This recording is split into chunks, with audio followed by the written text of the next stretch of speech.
नमस्कार साथियों, स्वागत है आपका अभियान का 24 यूट्यूब चैनल पर। बहुत बहुत साथियों, बाज़ार जो है ना, दुनिया के जो शेयर बाज़ार हैं वो एक तरह से किनारे पे बैठे हुए हैं। ये किधर भी लुढ़क सकते हैं, इधर भी आ सकते हैं, इधर भी आ सकते हैं।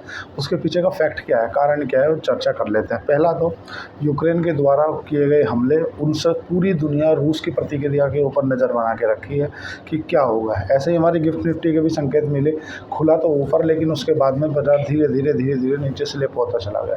जो पूरी दुनिया का वॉलेटिलिटी इंडेक्स है ना, विक्स, वो भी बढ़ रहा है। 6% के आसपास बढ़ गया है। कमोडिटी अगर बात करें तुम्हारा क्रूड ऑयल, तो क्रूड ऑयल बढ़ के बंद हुआ है, मतलब लगभग 65 रुपये कुछ पे आ गया। रुपया हमारा कमज़ोर हुआ है, 85 रुपये 53 पैसे पे आया है। कारण क्या है? कारण है सीधा जिस तरह से जियोपॉलिटिक्स में हो रही घटनाएं हैं। जियोपॉलिटिक्स में कैसे घटनाएं हो रही हैं? डोनाल्ड ट्रंप ने भारत के जो एल्यूमिनियम और कॉपर स्टील पे जो 50% का टैरिफ लगाया, अगर बात करें 25% का और 10% का टैरिफ तो पहले से ही लगा हुआ था, उसको एज गुड डबल कर दिया गया था।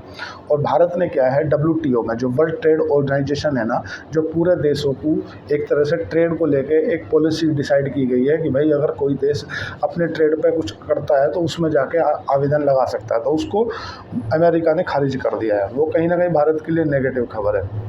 डोनाल्ड ट्रंप फिर से बयानों में आना चाह रहे हैं।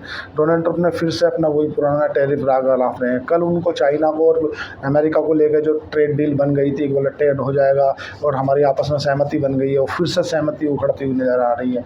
मतलब ऐसा लग रहा। अब अडानी ग्रुप अलग नहीं मान रहा। अडानी ग्रुप फिर से एक नई समस्या में पहुंच गया। नई समस्या क्या आ गई उसके सामने?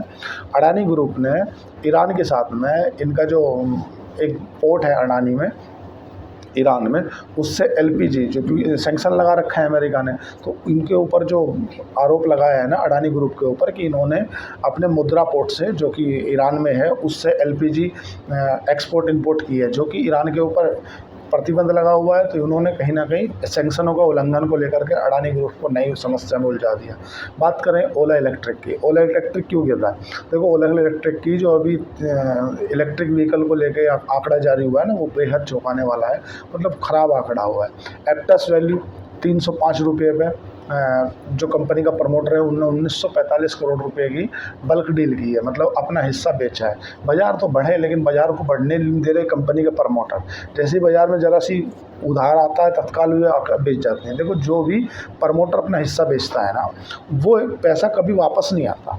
अगर ट्रेड बल्क डील हुई, सपोज करो FII ने बेचा और DII ने खरीदा, तो वो पैसा बाज़ार का बाज़ार में ही है, ठीक है। लेकिन जो बल्क डील के माध्यम से प्रमोटर माल बेचता है या कोई भी बेचता है, अभी जैसे आज बात करें तुम्हारा जिनका लॉजिस्टिक की, जिनका लॉजिस्टिक में 9% की हिस्सेदारी बेची गई है 7% के डिस्काउंट से। 445 के आसपास का प्राइस है और 405 रुपये में बेची गई है। अब ये जितनी भी बल्क डील के माध्यम से शेयर बाजार से पैसा बाहर जाता है ना साथियों, ये पैसा कभी लौट के वापस नहीं आता। इसलिए आपको देख रहे होंगे, इतनी अच्छी पॉजिटिव खबर आने के बाद भी बाजार के अंदर मूवमेंट नज़र नहीं आ रहा। मतलब बाजार ऊपर क्यों नहीं जा पा रहा है? जनरली ऊपर जाने के पीछे कारण है कि रोजाना आने वाली है बल्क डील। जैसे कल की अगर बात करें, कल 3500 करोड़ के आसपास में FNO इंडेक्स वगैरह मिला के FII ने बिकवाली की। उसके अगेंस्ट में DII, डोमेस्टिक इंस्टीट्यूशनल इन्वेस्टर, उन्होंने 5300 करोड़ रुपए की खरीदारी की।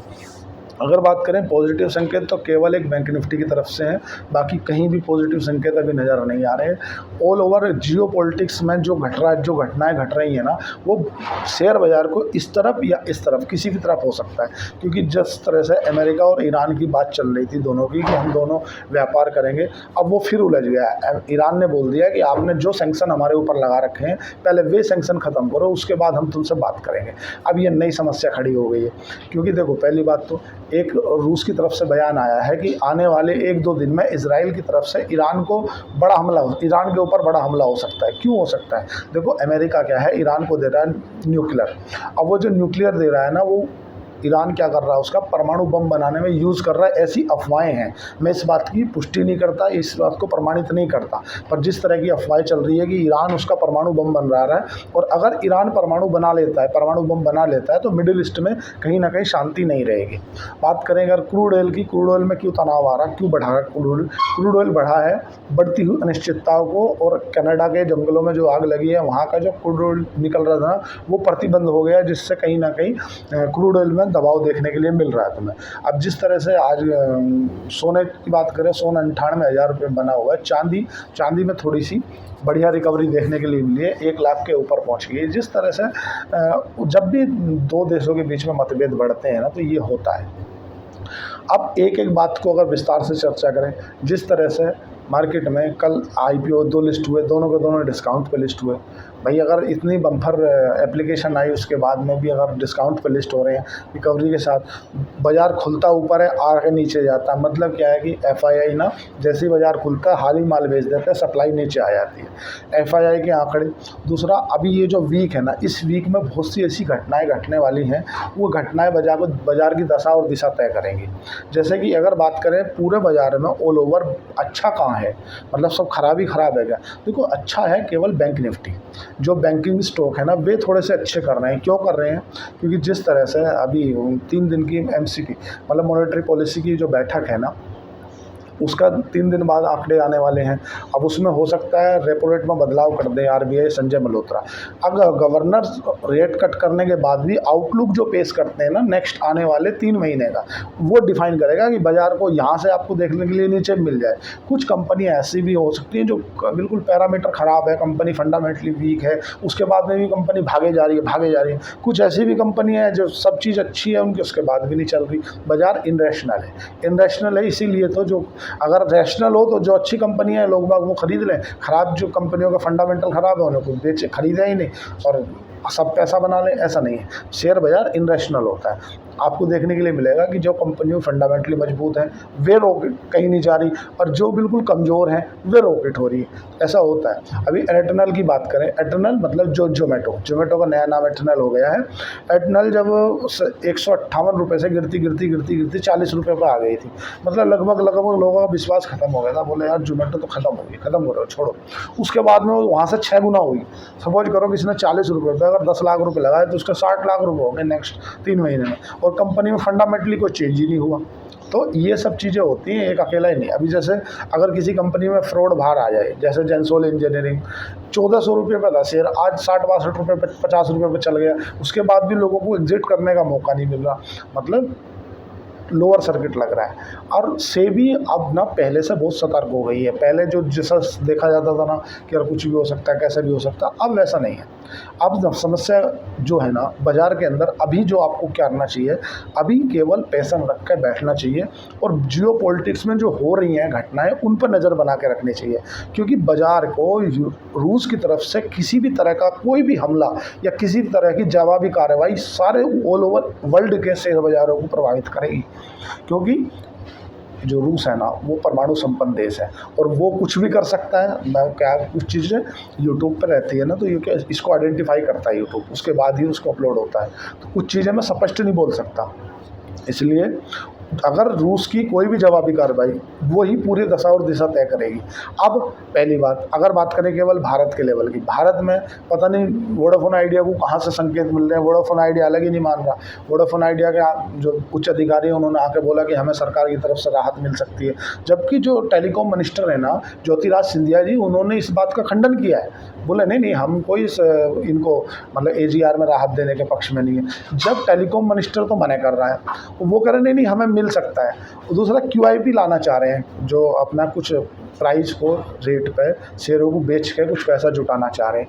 तो ये क्या है, अलग अलग चीज़ें होती हैं। अब बात कर लेते हैं, विवेक जी का क्वेश्चन आ रहा था सोम डिस्टिलरी क्यों गिरी। साथियों 141 रुपये 44 पैसे पे सोम डिस्टिलरी के 20 लाख शेयरों की बल्क डील हुई है, जो कि प्रमोटर ने निकाले, मतलब 20 करोड़ रुपए के आसपास में रेज की है। तो इसलिए घबराने वाली बात नहीं। अगर कंपनी फंडामेंटली मजबूत है तो घबराए नहीं।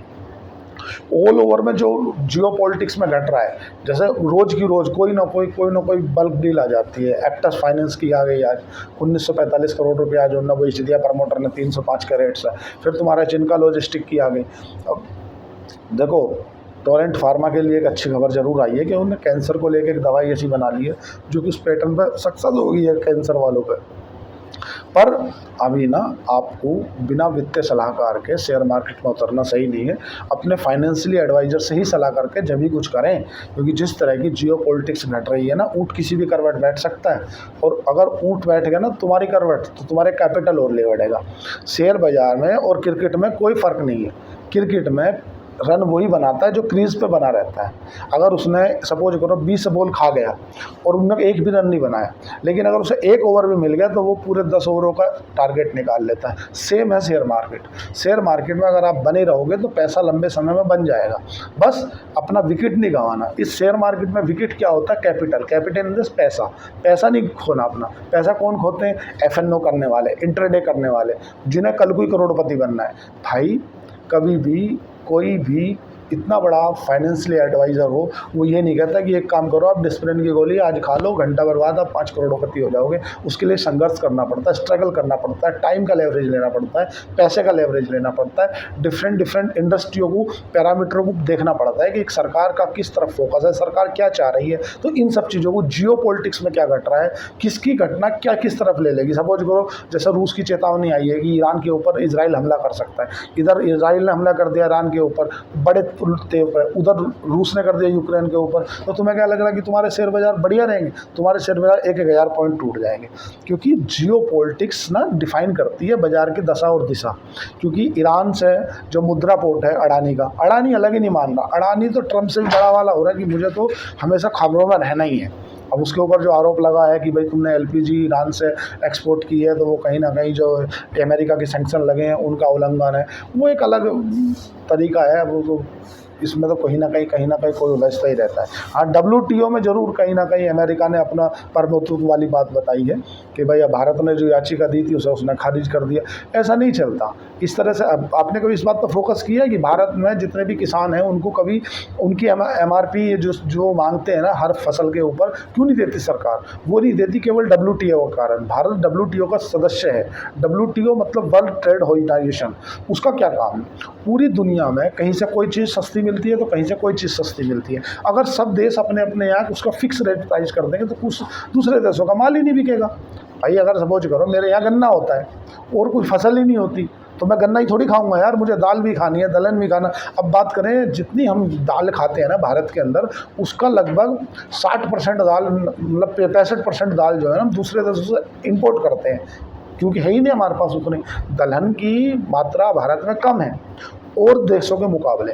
हम पहले कनाडा से दालें इंपोर्ट करते थे, लेकिन कनाडा से भारत के मतभेद हो गए, भारत से कम ज़्यादा हो गई। उसके बाद में भारत ने ब्राज़ील को एक रास्ता देखा, ऑस्ट्रेलिया को देखा, और दूसरे जो देश हैं जहाँ पे दलहन होती है वहाँ से एक्सपोर्ट करते हैं। और जो दूसरे देश हैं, सपोज करो सऊदी अरब है या जितने भी मिडिल ईस्ट के देश हैं, वहाँ पे तुम्हारा गेहूँ वगैरह होते ही नहीं, तो क्या वो भूखे मरेंगे? तेल पी के मरेंगे क्या? तो दूसरे देशों से वो ख़रीदते हैं। तो इस तरह से जियो पॉलिटिक्स डिफाइन करेंगे शेयर बाजार किस तरफ ले जाने वाले हैं। जो पूरे वर्ल्ड पर नज़र बना के रखो, कैपिटल को बचा के रखो। बाजार तुम्हें मौका भी देगा, आगे भी देगा, पीछे भी देगा। बस ये देखो कि बाजार कहाँ ले जा रहा है तुम्हें। जिस तरह से जो घटनाएं घट रही हैं ना, पहली बात रूस के ऊपर हमला कर दिया यूक्रेन ने। अब ये जो इस्तांबुल में बैठक हुई थी, ये बैठक बेनतीजा निकली। 1000 बंदी हम रिहा कर देंगे, आपके 1000 बंदी आप रिहा कर दो, यहाँ तक पहुँची। जबकि रूस की तरफ से कहना ये था कि भाई एक काम करो, आप जो ना जो हमारा हिस्सा कब्जा रखा है उस हिस्से को छोड़ दो, और जो है जो हम एक सीमा तय करेंगे ना, बॉर्डर तय करेंगे ना, उस बॉर्डर को मान लो। ये है। अब इसके पीछे जो और दूसरे देश हैं ना, वो युद्ध की तैयारियों में लगे हैं। जो EU है, मतलब यूरोपियन यूनियन है, वो फ्रांस से या तुम्हारा ब्रिटेन से, इनसे बॉम्बर मांग रहे हैं, न्यूक्लियर बॉम्बर मांग रहे हैं। बम को अपन जो न्यूक्लियर बम है उसे अपने जो यूरोपियन यूनियन के देश हैं उनमें रखने के लिए मांग रहे हैं कि कभी भी अगर रूस की तरफ से कोई बड़ा हमला होता है तो उससे अकेला यूक्रेन ही थोड़ी प्रभावित होगा, उससे लिथुआनिया, पोलैंड, हंगरी, जितने भी आसपास के देश हैं सब प्रभावित होंगे। तो जियो पॉलिटिक्स में बहुत कुछ घट रहा है। जैसे पहले नाटो का सदस्य मतलब बोलने के लिए मना कर दिया था, अमेरिका ने बोल दिया था मैं नाटो का सदस्य नहीं रहूँगा क्योंकि तुम पैसा ही नहीं देते मुझे। अब इसको देखते हुए जो यूरोपियन यूनियन के देश हैं, जो और देश हैं, वो कहीं ना कहीं एक अलग से अपनी सेना बना रहे हैं कि अमेरिका ने अगर एक हाथ खड़े कर दिए तो हमारी सुरक्षा का क्या होगा। इधर रूस तुम्हारा अमेरिका और चाइना को साथ लेके आने की सोच रहा है। पाकिस्तान अलग ही नहीं मान रहा, पाकिस्तान की पतलून गिली है। भारत कभी भी बोल देता है कि आज हम मॉक डील करेंगे, उनको रात को नींद ही नहीं आती कि अल्लाह मॉक डील, तो उस दिन भी बोला था मॉक डील करेंगे और हमला कर दिया था। तो हमारा 180 80 किलोमीटर अंदर जाके। और इस बार टेक्नोलॉजी का एक अलग ही युग रहा, मतलब भारत की जो मिसाइलें हैं ना, वो भारत की बॉर्डर से ही गई हैं, और उनके जो एयर डिफेंस सिस्टम है ना, वो उसे रडार में कैप्चर भी नहीं कर पाए। और उनके मंत्रियों के बयान देखने के लिए मिले, बोले यार उन्हें पता चल जाता ना कि हमारे रडार सिस्टम कहाँ लगे हैं, इसलिए हमने उसे मारा नहीं। निपट मूर्ख हैं।